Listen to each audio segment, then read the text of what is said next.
Hello and welcome, everyone. It is the Week 13 recap. Hard to believe there's only one more regular season week in the 2025 college football season. A wild thing to say. It just felt like last week was Labor Day. Thank you for being here. Go ahead and like and subscribe wherever you are listening to this on Apple, Spotify, Google, wherever you're listening to this. Like, subscribe, share with your family and friends. I want to give a shout out to all the new listeners we've had over the last couple weeks and new engagement we've had. Thank you, everyone. We do this for you, the fans. So thank you for being here.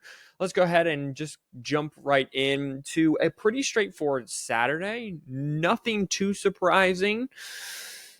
We will go ahead and start with USC and Oregon gets a 42-27 win over the Trojans. USC only ran for 52 yards on Saturday against Oregon's defense, and that kind of came a little bit as a shock because USC ran the ball pretty well. And last time Oregon had a big time game, it was against Indiana, and Indiana kind of controlled the ball on the ground for a majority of that game. On the flip side, Oregon rushed for 179 yards and 3 touchdowns on the ground. Dante Moore had a QBR just shy of 90. Jaden Mayava, though, was excellent. He was 25 of 43 for 306 and 3 touchdowns. A QBR just shy of 96. He did add 2 interceptions, but that's mostly because USC wasn't able to get things going on the ground. So Oregon kind of dominated. They shut down Makai Lemon, who only had 7 catches for 34 yards, and he was the Big Ten's leading receiver. And then Kenyon Sadiq for Oregon had 6 catches, 72 yards for 2 touchdowns. So this pretty much punches Oregon's ticket to the college football playoff. They would really need a lot of chaos to happen for them not to make it. I think I saw analytics. Oregon has a 97% chance to make it. And this goes ahead and kicks USC out of the college football playoff now with 3 losses and 6-2 in the Big 10. So Oregon kind of punches their ticket. USC is out. It's nice for Oregon because they probably don't have to play in a Big Ten title game unless if Michigan does something next week and upsets Ohio State. So they kind of just get after next week, the next month off. Now, if Oregon loses next week to Washington, things do get very interesting. But according to analytics right now, Oregon is in, USC is out, and we move on. We will go to Norman, Oklahoma, where the number 8 team Oklahoma Sooners beat the number 22nd ranked Missouri Tigers 17-6 in a boring defensive battle. John Mateer was 14 of 30 for 173 and 2 touchdowns. However, 1 touchdown came on a 85-yard pass to Isaiah Satania, who had 109 yards and a touchdown. Oklahoma ran for 103 yards. 60 of that, though, came from John Mateer on 18 carries. Missouri, who Amon Hardy leads the nation in rushing, only had 17 carries for 57 yards. So Oklahoma's defense kind of shut down Missouri's running attack. And then Bo Perbula just had 2 interceptions, was forcing the ball. Really, Missouri's offense revolved around their running game and Amon Hardy. And when that wasn't going, they had to try to pass, and that just did not end well. I understand Oklahoma Sooner fans are angry at me in the chat earlier this week when I said I feel like Oklahoma is a fake playoff team. I still feel that way. Okay, and their clap was, well, didn't this fake playoff team beat your team, Michigan? They did. And if Michigan was in the same position Oklahoma's in currently, I would say the same thing about Michigan. If Michigan gets in, I'll say the same thing about Michigan. Unless if Michigan has to beat Ohio State. And then if they make the Big Ten title game, win the Big Ten title game to get in, I will still say Michigan is a fake playoff team. I feel that way because Oklahoma cannot run the ball. John Mateer is having difficulty throwing the ball. Again, 80 yards came on 1 throw, 80 of the 173. So if you take away that, you're looking at 90 yards passing. And I understand the defense is terrific. The defense is fantastic, hands down, no argument here. But you're telling me that as Oklahoma Sooner fans, you feel good about going up against Georgia or Texas Tech or Oregon in the playoff, in the first round of the playoff? Because if you are, I'm going to call you a liar, because you should not. Okay? You've had great wins. Your resume says you should be in the playoff, and I'm not debating that. You should be in the playoff based off your resume. But what I'm saying is that first round of playoffs, unless if John Mateer finds week 1 through 4 John Mateer magic in terms of passing the ball, you're in trouble. You're in trouble come the playoff. And even then, like, Michigan had 2 or 3 interceptions that they dropped in that game. So it's not like John Mateer was playing. He's a gunslinger. He's going to put the ball in harm's way from time to time. But he is not getting it done. And you don't have a running game outside of John Mateer. Defense won you the Alabama. Defense has been historically good. It's awesome. But I'm just saying that if I'm an Oklahoma fan, I am not liking what I'm seeing from the Sooners offensively. Notre Dame just violated Syracuse 70-7. Notre Dame, fun fact about this, Notre Dame's offense did not touch the football until they were already up 21-0. They had a pick six, a punt return for a touchdown, and another pick six. It was 21-0 before Notre Dame touched the ball. Jeremiah Love had 8 carries for 171 yards and 3 touchdowns. He had 21 yards a carry. Here is the drive chart for the Notre. Here are just all the drive charts. Syracuse starts with interception, pick six, punt, return for a touchdown, interception, pick six. Then they punt, Syracuse does. Notre Dame goes 2 plays, touchdown. Syracuse punts again. Notre Dame 3 plays, touchdown. Syracuse punts again. Notre Dame 6 plays, touchdown. Syracuse turnover on downs. Notre Dame 4 plays, touchdown. Syracuse punt. And then Notre Dame punts. Syracuse misses a field goal, end of half. Second half, Notre Dame touchdown. Syracuse punt. Notre Dame punt. Syracuse interception. Notre Dame 6 plays, touchdown. Syracuse turns the ball over on downs. Notre Dame touchdown. Syracuse finally scores a touchdown, and then that is the end of the game. 70-7 on Saturday. Notre Dame, they are doing it right. 2 early losses, and what do you have to do? You have to be impressive. And when you play teams like Syracuse that only gain 200 total yards of offense, what do you need to do? You need to show the committee that you're not messing around, and that's exactly what they did. 70-7. Absolutely. Yeah, like when I saw that it was 56-0 at halftime, I'm like, they're going to hang 70 on them. And I was over at my brother's house, and he goes, you think? And I go, they might. And they did, 70-7. So that's the wild score of the weekend. BYU kind of keeps impressing. It looks like they're going to face Texas Tech in the Big 12 title game. We will have to see next week. One of the greatest weeks in college football. It's opening weekend, and then right there is the last weekend of college football. They beat Cincinnati 26-14. Cincinnati hang around, but they shut the door in that. So BYU's right there at 11. They're right there. Could the Big 12, because BYU keeps winning, could the Big 12 get 2 teams in? Both the winner of the Big 12 and the runner-up, if it is BYU and Texas Tech, we will have to see. Utah's a very dangerous team. They had to come back from behind against Kansas State, and they win a wild one, 51-47.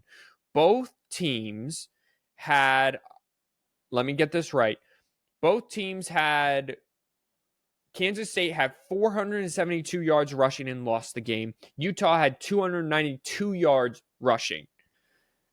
Time of possession was even. This was a wild game. If you liked running the football, this game was for you.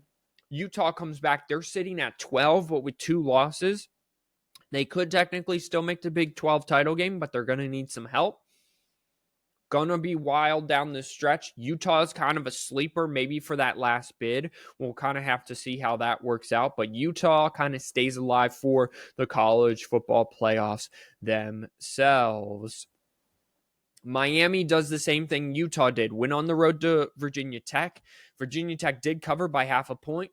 won some money on that. So shout out to the Hokies in front of new coach James Franklin, who was there in attendance. But Miami gets a 34-17 win. So they're kind of hanging around because Pittsburgh went on the road and put up 28 straight points to start the game on Georgia Tech and won the game 40-28.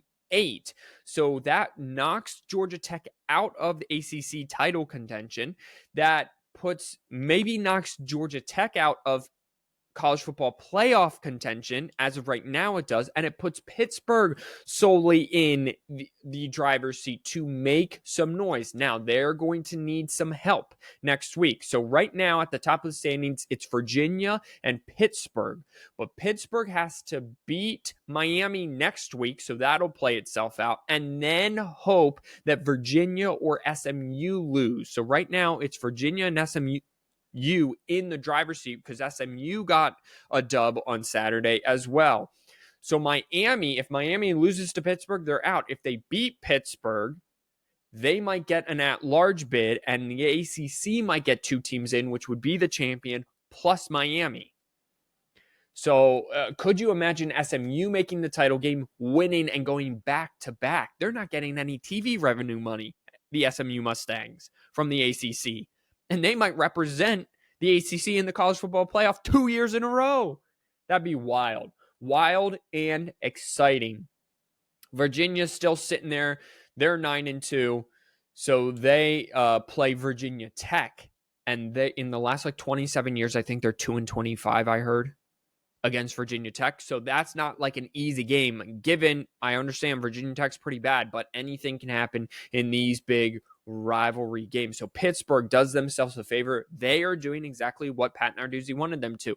Lose big to Notre Dame and then win the next 2 ACC games. And that seems, so far, through those 2 weeks, they had 3 weeks left when he said that. Through those 2 weeks, that's what they did. Lost big to Notre Dame, beat Georgia Tech. They got to beat Miami next week, and they are in prime position. Big game for Miami next week as well, traveling to Pittsburgh.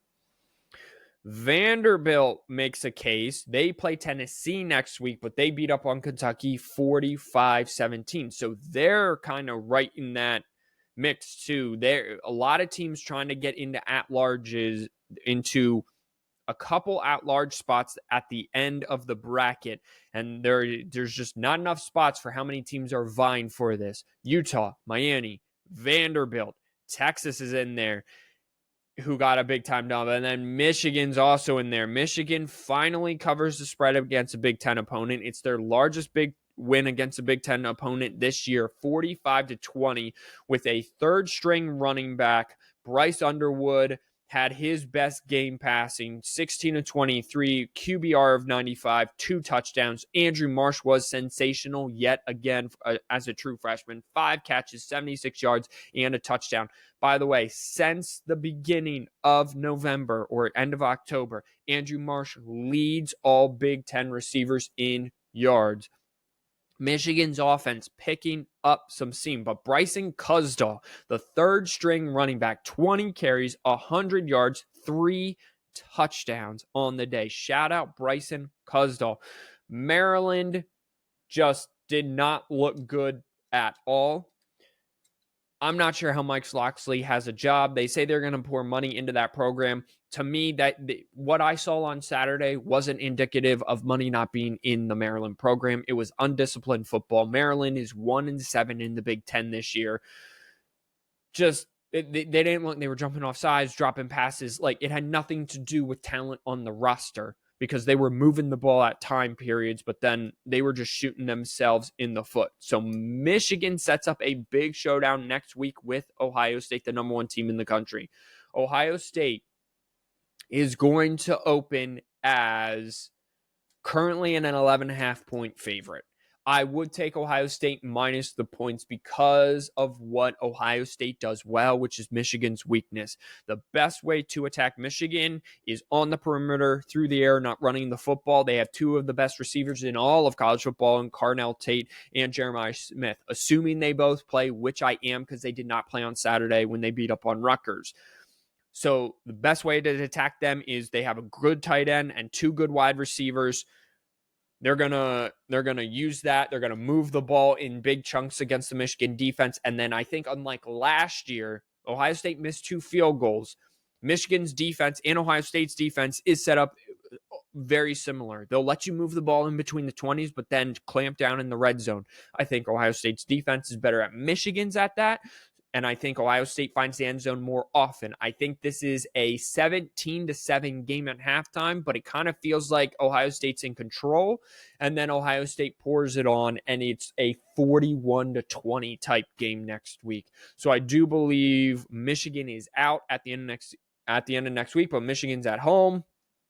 Who knows what happened? I think, as of right now, I would take Ohio State minus the points. However, how you attack Ohio State is Michigan's has really improved on this last month, which is on the perimeter. I think they'll get Jordan Marshall back, so they'll have a 1-2 punch sort of with Jordan Marshall and Bryson Cusdahl.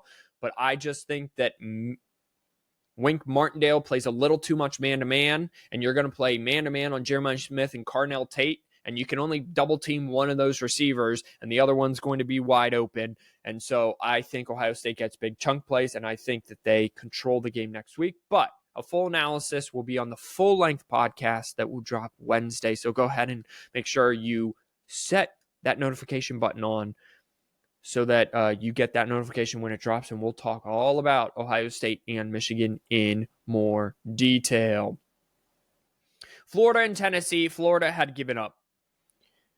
It was 31-0 at halftime, and then the final score was 31-11 because Tennessee just took the foot off the gas. So Tennessee won in Florida for the first time since 2003. Yes, 2003. They dominated in every fashion. Florida has given up. They still don't have a new coach. Urban Meyer was on the sideline. I floated that idea out in the group chat, to which no one responded. So we'll have to kind of see how that plays out. But Florida's a lost program right now. According to what I'm seeing on the internet, which if it's true or not, it kind of looks like it's between Ole Miss and LSU for Lane Kiffin. So if he's going to go anywhere, it's going to be LSU and not Florida, as was originally kind of reported. So who does Florida get? I don't know. But Florida and LSU are the same type of job where even if you're succeeding, if you're not meeting their expectations, quote unquote, for those of you just listening, I threw up the air quotations. If you're not meeting those expectations, they're going to fire you.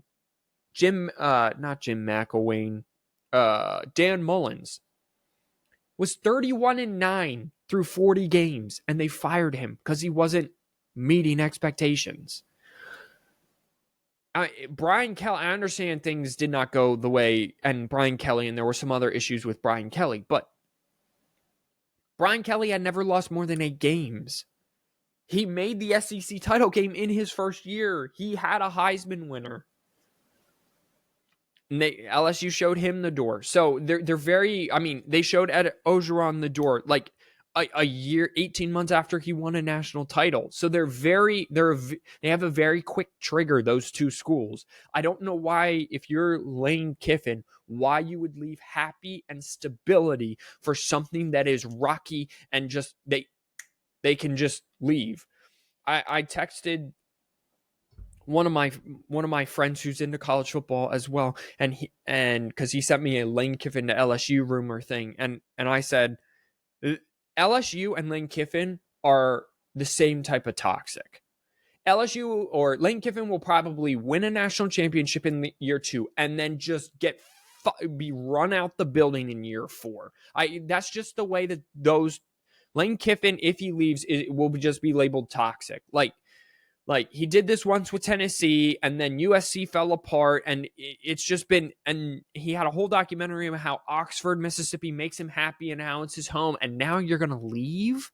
Possibly? What are you doing? I didn't expect to rant about Lane Kiffin, but why mess with happiness? Why mess with happy? It's okay to be happy. And right now, Simeon, my brother, yesterday at his house, he said, I feel like LSU and Ole Miss, it would be a lateral move for him. And he's completely right. The money is there at Ole Miss. He has recruiting already going. Now at LSU, it's kind of easy because they're the big school in the state. But why mess with happy? Okay, you went to Division II and found a quarterback that's going to lead you to the playoffs this year in Trinidad Tambus, who was at the top of most people's Heisman's list until like week 8. You got a thing going. Just keep it going. You got to beat Mississippi State at their place next week, and then you're in the playoff. Are you really going to leave a playoff team to go to LSU? That just doesn't make sense to me.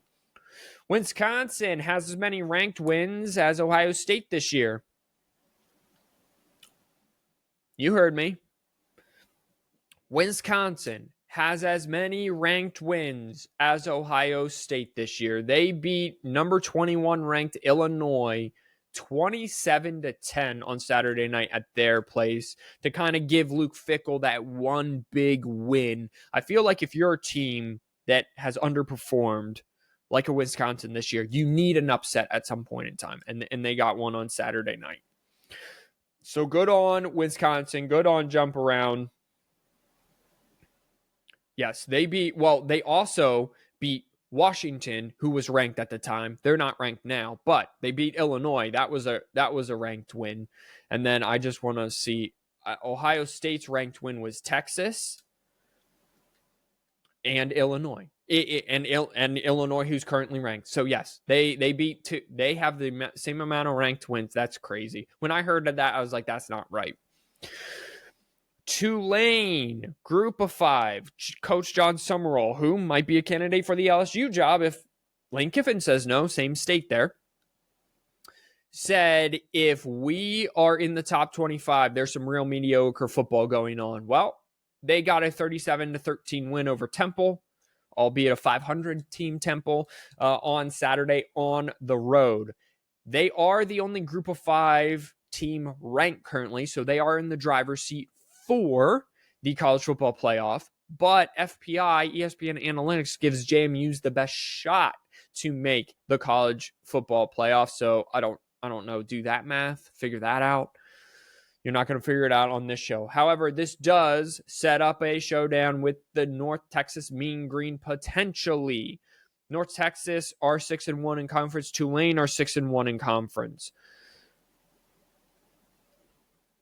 They win out, they will face each other in the American Conference Championship, probably for that seat. Next week, let's just look ahead and see who each team plays. Tulane plays 1-10 Charlotte. And the North Texas Mean Green, which is a great name, they play Temple. So they don't have, on paper, hard matchups. They both win. They're both facing each other in the American Conference Championship, which I do love Group of 5 conference championships. I think they are some of the greatest games.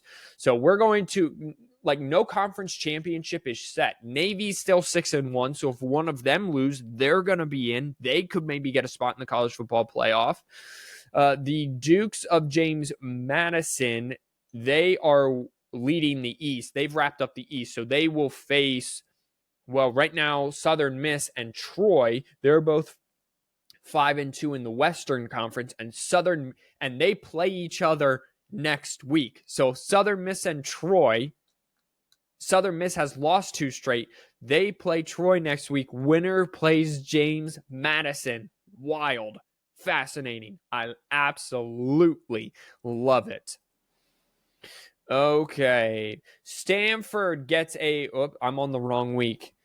Stanford did beat Cal last night. That was really awesome to see. I feel like, again, the teams that aren't meeting expectations need a big-time kind of dub. Now, Cal wasn't ranked or anything, but Stanford did pull off an upset as it was ranked. Arizona State, still right there for the Big 12, they have like a 2% chance to make the Big 12 championship game. They beat Colorado 42-17. Deion Sanders, I believe he is squarely on the hot seat. TCU upset Houston 17-14. So kind of the back end of the top 25 had some upsets, but the front end, there besides Pittsburgh over Georgia Tech. So Michigan probably will be ranked in the realm of, when the rankings come out, 16-14, somewhere in there. A big win over Ohio. The committee will position Michigan so if beat Ohio State, they can jump in and kind of get that last at-large bid. ACC is going to be wildly fascinating. Big Ten, that title game isn't set yet because if Michigan beats Ohio State, then Oregon might get the nod. Unless if Oregon loses to Washington, then Michigan gets the nod. Indiana's kind of already set unless if Indiana holds the tiebreaker over Oregon, so they would need some. So Indiana's all but in. The SEC title game, that's not wrapped up yet because the Aggies have to go on the road to Texas. So if the Aggies lose, that might propel Ole Miss to get in. Georgia's already set up pretty much in. Things would have to happen for them to fall. I'm sorry, not Georgia, Alabama. So there's a lot kind of going on yet. No, I don't think any conference championship game is set. It doesn't look like it. So we are coming down to the last week of the season for conference championship. We will go over all of that on Wednesday's full podcast edition because I'm not going to look it up now. But we will give you all the scenarios for all the conference champions. It's going to be a wild weekend. Black Friday football, hands down, is the best football of the season. I will hold that line forever and ever. And here's what we got going on in week 14. Just so everyone, Navy and Memphis play each other. So Navy needs to win that game to stay in. That's on Thursday. That's on Thanksgiving night, 7:30. So when you're full of turkey, tune in to the Midshipmen and Memphis. I think that's going to be a high scoring game. Friday, you have the Egg Bowl at noon. You have Utah, Kansas. Utah needs to continue winning and continue pressing to have a shot. Iowa, Nebraska is always a 13-16, 16-18 type of game. Always close. Nebraska, however, Nebraska is starting a true freshman. They went on the road to Penn State last night and got waxed by a Penn State team. Penn State, chance to make a bowl game still. Where was I? Georgia Tech. That rivalry name is the second greatest, I believe, in all college football. That's called clean old-fashioned hate. Georgia Tech. If Georgia Tech upsets Georgia, then their at-large is still alive. But they have to do that, and Georgia Tech really doesn't have a defense in the back end. North Texas plays Temple as well. Indiana and Purdue. That's a big one for Indiana, mostly just because they need to win and get in. They're favored by 28.5, and I would take Indiana to cover. And then the big one, 7:30 ABC, Texas A&M and Texas. They don't like each other. A&M needs to win on the road to secure their spot, basically for a bye. They win that, they're going to go to the SEC title game. Even if they lose that, most people believe they will get a bye. They would cap a 12-0 season. And then Arizona State.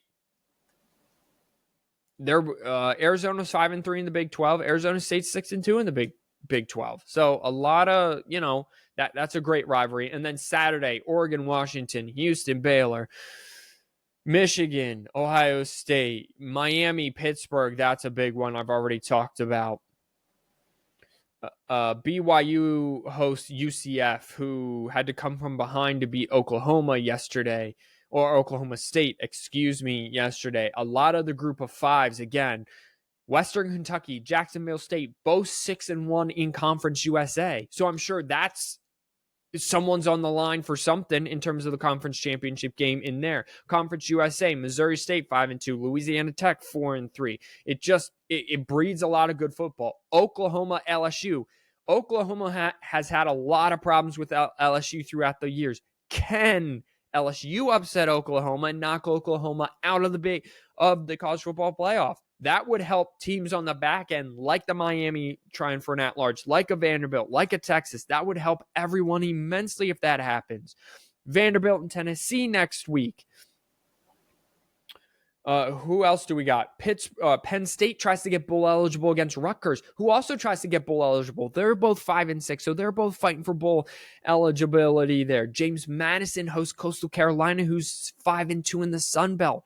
James Madison, though, they got to win out. They got to remain perfect and win the Sun Belt Conference Championship game to get in. USC, UCLA, not as big anymore because USC lost to Oregon. Florida State and Florida will on ESPN2. Always been a hard-hitting rivalry, and both teams are going in the wrong directions. Both teams are going down and not up, and so when both teams are just really not having a good year, Florida State's trying to get bowl eligible. Mike Norvell's fighting for his job. Florida's got nothing to play with, nothing to lose, and they're at home. Virginia Tech, 2-25. Just so many rivalries next week for Rivalry Saturday. They're just going to set up a great college football Saturday next week, and I can't wait to share it with you all, the fans. By the way, I expect Notre Dame to just bludgeon Stanford, but if Stanford somehow upsets Notre Dame, Notre Dame's out of the college football playoff, and again, it sets up someone from an at-large bid purpose who think they had no shot to get in, to get in. It's going to be a wild, and I hope it's a wild week. I'm rooting for all of the upsets. I hope Michigan beats Ohio State, obviously. I hope Stanford upsets Notre Dame. I hope Georgia Tech beats Georgia. Sure, Texas beats Texas A&M. Let's have Washington beat Oregon. Let's root for the upset. Everyone, comment down below if you listen to this podcast. Comment down below, rooting for the upset. Comment that down below, because then I know you're West Virginia over Texas Tech. That would be wild. Pittsburgh beats Miami. Let's just have all the chaos rivalry weekend. I need it. I want it. That's what I'm telling you. Because in the words of Stone Cold, and that's the way it is, because Captain Boring said so. Thank you, everyone, for listening. Been happy to share this year with you so far. I really like doing these Sunday episodes, so make sure you like, subscribe, and share. Comment down below. Rooting for the chaos with you. Let's go. We will see you all Wednesday for a full-length episode of 4th and 1 Podcast. Until next time, wash your hands, you filthy animals, and peace out.